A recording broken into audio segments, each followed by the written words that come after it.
Utiliser les libellés. Ouais, c'est super important de les utiliser, mais d'abord, c'est quoi un libellé en fait? En fait, un libellé, c'est la couleur de vos rushs. Ici, vous voyez que de base, un rush normal en MP4, c'est la couleur iris, ils appellent ça. C'est ce bleu un peu pâle que vous connaissez, j'en suis sûr. Mais il y a d'autres couleurs. Par exemple, si on a un calque de texte, ici, on va mettre Armand. Vous pouvez voir qu'il est rose. Et tous les éléments en général ont une couleur. Je vais vous montrer aussi une musique et un bruitage. Voilà, ici j'ai importé une musique. Hop, on va la glisser. Et vous voyez qu'elle est verte. Pour une image, c'est rose aussi. Et ils ont tous à peu près leur petite couleur. Il n'y en a pas non plus 12 000.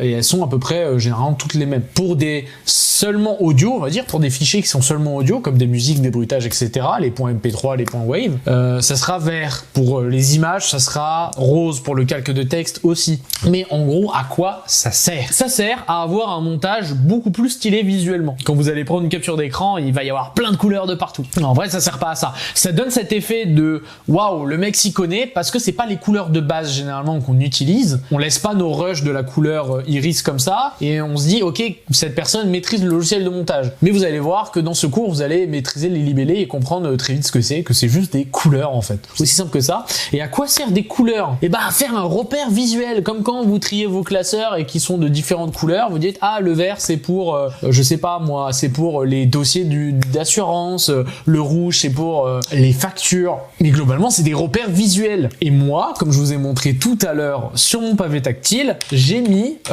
toutes les couleurs. Et là vous voyez, waouh, on peut faire un peu la discothèque. Donc ces couleurs-là vont vous permettre de vous dire ok bon bah quand c'est du vert, non pas le vert parce que c'est déjà les musiques, quand c'est ce sort de beige là, vous savez que c'est le plan que vous avez tourné en facecam par exemple. Dès que c'est un peu du saumon comme ça, bah vous savez que c'est les plans devant votre ordinateur. Ça vous permet juste d'avoir des repères visuels. Parce que si vous avez plein de rushs comme ça dans tous les sens et que vous savez pas, alors là on sait que c'est le même hein, parce qu'on a dupliqué avec quoi? On a dupliqué avec Alt. Voilà, pour ceux qui ont suivi le cours sur les raccourcis. Vous voyez, je sélectionne, je Alt et je glisse. Donc là, on a plein de rushs et on sait pas lequel est lequel, à quoi ça sert. Alors là, comme ça, c'est pas très parlant, mais je vais vous montrer un exemple où ça va être parlant. D'abord, on va voir comment les modifier. On va aller dans Édition, Préférences, Libellé. Et là, on va pouvoir choisir un nom et une couleur. Donc vous pouvez les changer et ça crache. Non, c'est bon, j'ai cru. Avec le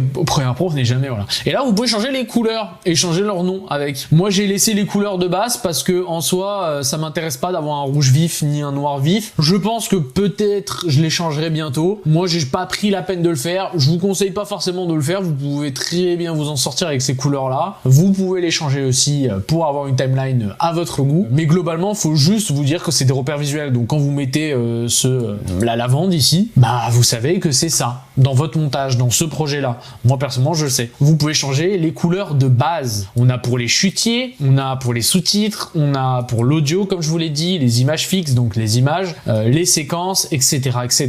Vous pouvez changer comme vous le voulez. Bon, bah, c'était pas compliqué de changer la couleur des libellés. Je vous ai montré dans les raccourcis comment changer les raccourcis et les appliquer. Donc vous allez pouvoir les appliquer. Moi, je vous conseille le pavé numérique. Et là, vous pouvez changer les couleurs de votre timeline. Mais bon, là maintenant, vous allez me demander dans quelle utilisation exactement les changer. Et je vais vous montrer. Et voilà, là on est sur le montage du TikTok sur Porsche de Loïc RSL. Et là vous allez voir que en réalité je les ai pas tant utilisés que ça parce que j'avais un rush principal de Loïc et les effets que j'ai rajoutés par-dessus. Vous allez voir que principalement tous les textes je les ai mis en bleu comme ça et les textes un peu plus rétro comme ça je les ai mis en jaune un peu comme ça. Alors c'est jaune, enfin c'est plus mangue. Il y a certains types de bruitages que j'ai réutilisés plusieurs fois qui sont d'une certaine couleur pour pouvoir les retrouver plus facilement. Ok, je sais que ce bruitage je l'ai mis de cette couleur. J'aurais pu mettre les musiques d'une certaine couleur par exemple. Imaginons j'aurais pu les mettre bleu, voilà, comme ça je sais que les musiques